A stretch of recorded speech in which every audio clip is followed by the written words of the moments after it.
Rosh Hashanah, amazing new year. May we all be inscribed in the good book of life. So we have apples and honey making things sweeter. And all of you, look at each other for a minute. Take a minute and just look around. You all are what makes this world sweet, this community and being together. There is a reason I come back year after year after year to as many festivals as possible, because this is how we shine together. This is how we grow. This is how we learn. I've learned so much by being a part of Wilderness Torah, and it's been an honor to be on this path with all of you. And it's a very magical time of year that we're in right now, right? Like the gateway is opening up to decide what our lives will be like for this year. And it's not that the divine is just making this decision without us. We are in collaboration with the divine. We have a lot of power right now to choose what happens to us for the coming year. We get to step in this together with the divine, right? We literally, it says that we can make a change by praying, by doing tzedakah, by doing righteous deeds, by asking for forgiveness, right? And it's not like we just ask God. We have to genuinely come to each other. And even if I've wronged you, I have to come to you not just one time, but 3 times before it's able to be off my consciousness, right? So the work is about what does it look like to build and create community together.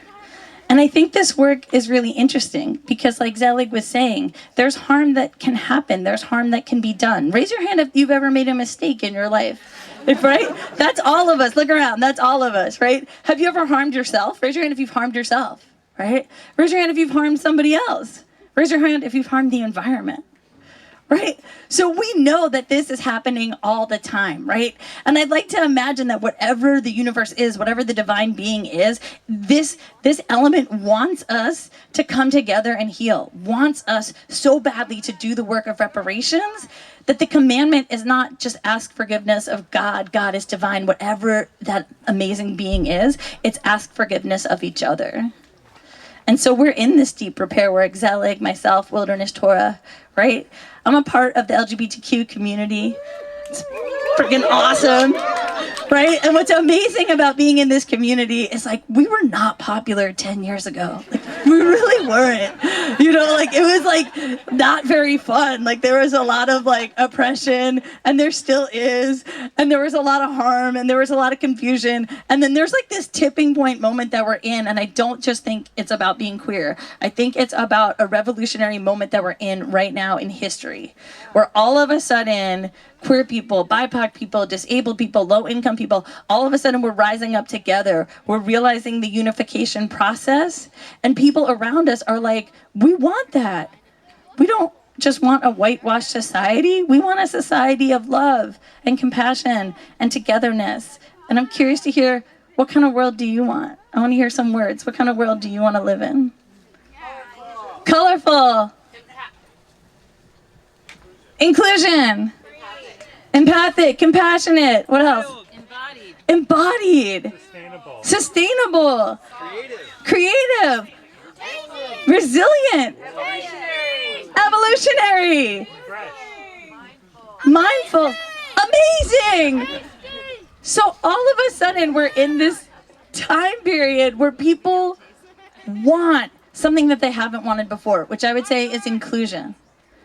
All of a sudden people want to really figure out, how do we hear all of the voices, not just the dominant culture voice, not just can LGBTQ people fit into mainstream society and do what straight people are doing, not just can BIPOC people act like white people to fit in, right? Not just can disabled people ignore their needs to match into a society that focuses mostly on able-bodied people, right?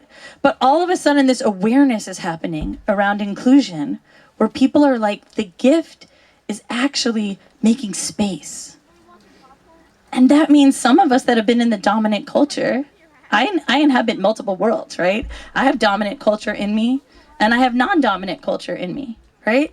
So those of us standing in the center for so long, those of us that have been in the center, it's this amazing opportunity to move to the edge, right? And find out, like, what are the juicy things that I get to learn by being on the edge and not being in the center. And what happens when someone that's been standing on the edge this whole time is welcomed into the center? What happens when we have BIPOC leadership? What happens when we have queer leadership? What happens when disabled people are in leadership? What happens when low-income people are in leadership? Anybody that's in a resilient identity. What happens when they get to be in the center?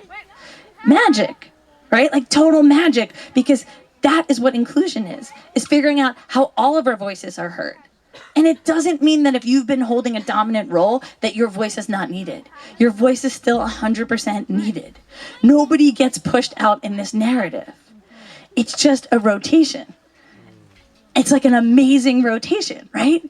And then when you're standing on the edge, there's amazing gifts on the edge, y'all. I've been standing on the edge a long time. And it's really wonderful and really awesome out there. And if you've been holding center the whole time, you've been missing out. Right? And no one wants to miss out. So it's like this unique opportunity. Like we just get to be in this dance. It's like an exchange, right? Like we're figuring out how to exchange power with each other. And we're doing that together consensually, right? We're like, hey, what inclusion is we talk about it all together. We rotate all together so that we each get to have this experience and nobody gets canceled in the process, right? And that's the amazing part. Is nobody gets canceled in the process. So deep community means you look around this circle and no one's going anywhere. Somebody harmed you, they're still here. Somebody made a mistake, somebody did something that you have a judgment about. Maybe that person is you. You're not going anywhere.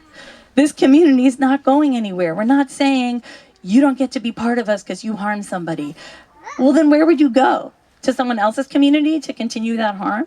It doesn't make sense. We have to keep you here and work together to create accountability, right? Like, yes, exactly, and learning and growth. We don't ask people to leave. Instead, we ask people to push harder and to stay. So the reason that I've been here for so long, even though there's been moments that I've been hurt by Wilderness Torah and moments that I've seen my community be hurt, is because I believe in the process of forgiveness. And I believe in the process of repair.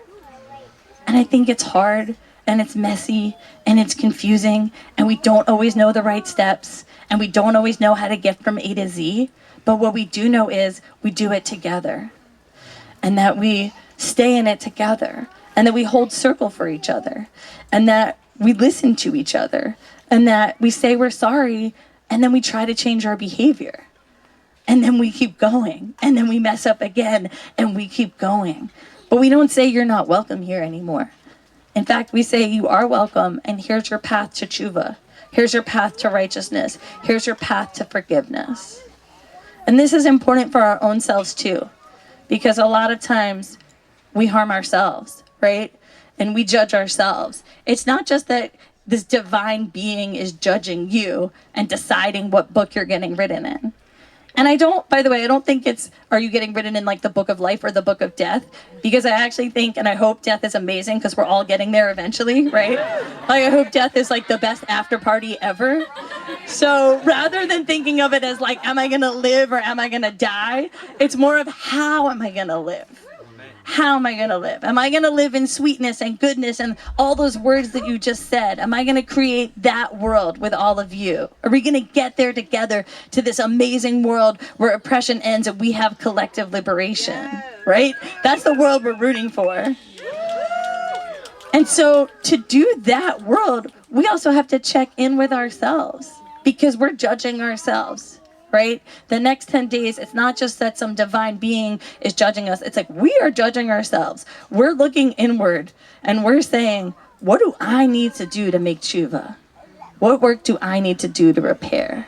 What work do I need to do to heal? What work do I need to do to heal myself, to heal this planet, to heal each other? How do I want to get written in the good book of life?